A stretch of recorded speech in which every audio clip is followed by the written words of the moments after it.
Hello बच्चों, let's read the question. So question says that two aqueous solution A and B are separated by a semi-permeable membrane. The osmotic pressure of A is immediately being to decrease. Which of the following statement is true? सबसे पहले हम बात करते हैं कि semi permeable membrane होता क्या है. ठीक है, तो सेमी परमेबल मेम्ब्रेन एक स्पेशल टाइप का मेम्ब्रेन है जहां से सिर्फ और सिर्फ सॉल्वेंट मॉलिक्यूल्स का मूवमेंट पॉसिबल है, क्योंकि सॉल्वेंट मॉलिक्यूल्स स्मॉल होते हैं एज कंपेयर टू सॉल्यूट. तो अगर ये सेमी परमेबल मेम्ब्रेन अगर लगा हुआ है तो हम इससे क्या हो सकता है, सेमी परमेबल मेम्ब्रेन को शॉर्ट में एसपीएम लिखा जाता है. सो क्या होता है, solvent molecules, solvents are allowed to follow, solvents are allowed to follow, या फिर पास कर सकते हैं, solvents are allowed to pass through it, follow through it, इसके थ्रू. तो सोल्यूशन ए एंड बी है and the osmotic pressure of A is immediately decrease. इसको A मान लेते हैं, इसको बी मान लेते हैं.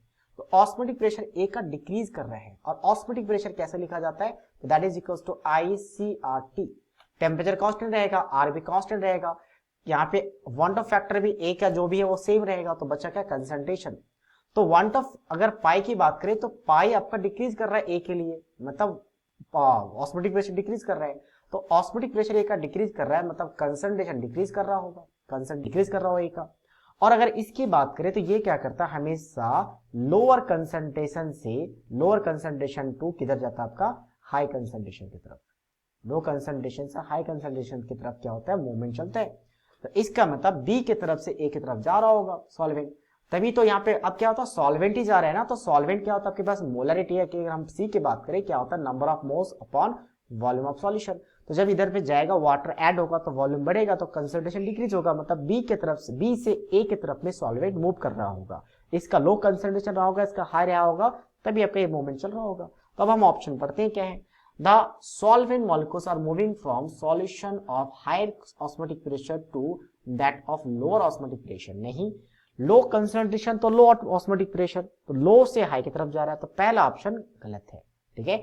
Second, the initial pressure of solution B is greater than that of A. नहीं, अगर इनिशियली इसका आपका ऑस्मोटिक प्रेशर बी का ज्यादा है, बी का ऑस्मोटिक प्रेशर ए से ज्यादा है, तो आपका बी का कंसंट्रेशन भी ए से ज्यादा होगा. तो ऐसा पॉसिबल ही नहीं है, क्योंकि ये किससे जाता है, लो से हाई की तरफ जाता है.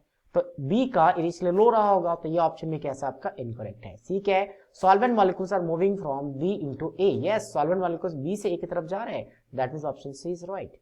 नेक्स्ट क्या है, both A and B are true statement. नहीं, ऑप्शन ए और बी ट्रू नहीं है, तो ऑप्शन डी भी क्या इनकरेक्ट है. So that means only option C is the right answer of this question. So I hope you understood it well. All the best.